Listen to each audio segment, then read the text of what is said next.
First and foremost, I want to say thank you to my Lord and Savior, Jesus Christ. If it wasn't for him, this would not be possible. Low Nose Boxing. Hit that like button, share the video, leave a comment, subscribe. I want to speak about Keyshawn Davis, the businessman, and his emphatic statement he made last night in Madison Square Garden by scoring a 4th-round TKO over the current, at the time, WBO lightweight champion Dennis Baranchyk, who is now the former WBO lightweight champion. Keyshawn Davis is officially a world champion now. Keyshawn Davis has officially joined the list of fighters who have been fast-tracked into championship level at an early rate. Less than 20 fights, Keyshawn Davis is already a world champion. He joins the list of guys like Teofimo Lopez, Shakur Stevenson, Vasyl Lomachenko. Further than that, Fernando Vargas, Guillermo Rigondeaux, Davey Moore, David Reed. Keyshawn Davis is definitely an elite level fighter. Keyshawn Davis has superstar potential. The man knows how to talk. He's well spoken. He has a story. He has a lot of charisma. He has high skills, and he has a lot of explosiveness. He's a very exciting fighter. He gets the job done. And when he calls out guys like Teofimo Lopez, Gervonta Davis, his call-outs are definitely, valid. The performance matches the call-out.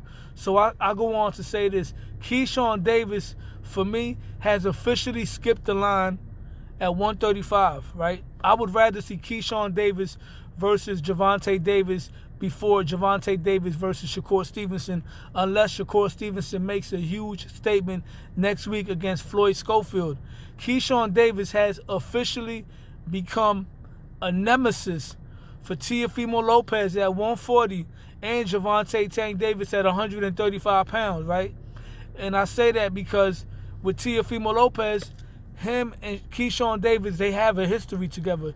They sparred in the past, and there's a story going around with Keyshawn Davis allegedly putting his hands on Teofimo Lopez's dad. He's been talking spicy about Teofimo and his dad. Teofimo Lopez has recently been trolling Keyshawn Davis with the racist antics, with the watermelon and the bananas, things like that I do not approve of. But if he's trying to sell a fight, it is what it is. And if Keyshawn Davis cannot get a Gervonta Davis fight, Keyshawn Davis does have some interesting options. At first, Andy Cruz and Keyshawn really wouldn't make sense because both of them at the time were prospects/contenders. Keyshawn Davis is a world champion now. So him and Andy Cruz make sense. Andy Cruz has been calling Keyshawn Davis his son for quite some time.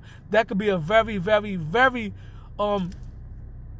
important first title defense for Keyshawn Davis because they have a history together, right? And Andy Cruz is not some guy that just beat him in the amateurs and he's not really making noise in the pros. Andy Cruz has been looking very special in my eyes, and Keyshawn Davis will have the opportunity to do what guys like Miguel Cotto and Iron Mike Tyson did. They got a chance to avenge the fighters that beat them in the amateurs once they made it to the pro level.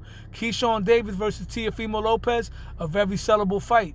For me, Keyshawn Davis should be on that Teofimo Lopez list. See, Turkey Alashiki has Teofimo Lopez lining up to fight Richardson Hitchens, and if he wins that fight, he could take on Jaron Ennis. If he wins that one, the winner of Ryan Garcia versus Devin Haney. For me, it should be Richardson Hitchens and then Keyshawn Davis. All due respect, Teofimo Lopez and Jaron Ennis is not really a fight that would do well as far as promotional-wise, because Jaron Ennis and Bozy Ennis are not really trash talkers. I've been to their gym before. They have a lot of great things actually to say about Teofimo Lopez and his dad. Keyshawn Davis, on the other hand, is a whole different story. Keyshawn Davis kind of reminds me of an old school fighter by the name of Livingston Bramble, right? And they have a lot in common. Both of them are competing in two of the best eras at 135 pounds. Right now at 135, we got Keyshawn Davis, we got Vasyl Lomachenko if he comes back, we got Gervonta Davis, we got Shakur Stevenson, we got Murtalia, we got Cepeda, and we got Tevin Farmer, right? And we also have Abdullah Mason and, of course, Andy Cruz.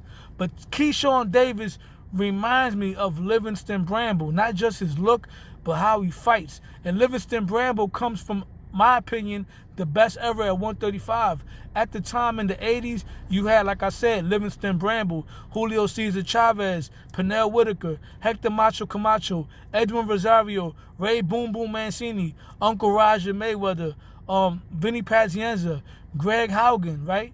And for the most part, those guys all fought each other, whether it was at 135 or 140. Keyshawn Davis reminds me of Livingston Bramble. And unlike the past, I'm not sure if they're all going to fight each other today in this generation, but that's a fight I would like to see. Teofimo Lopez and Keyshawn Davis. Or we can build it up by having Keyshawn Davis take on Vasyl Lomachenko. Lomachenko could step up and try to avenge his countryman's loss and fight Keyshawn Davis while Tio's taking on Richardson Hitchens. But let's see what happens. With that being said, congratulations to Keyshawn Davis, the businessman. He definitely made a believer out of me. I've always spoke very highly of Keyshawn Davis, and I'm looking forward to see how far his career goes. With that being said, hit the like button, share the video, leave a comment, subscribe. Low Nose Boxing, because Low Nose Boxing. I'm out.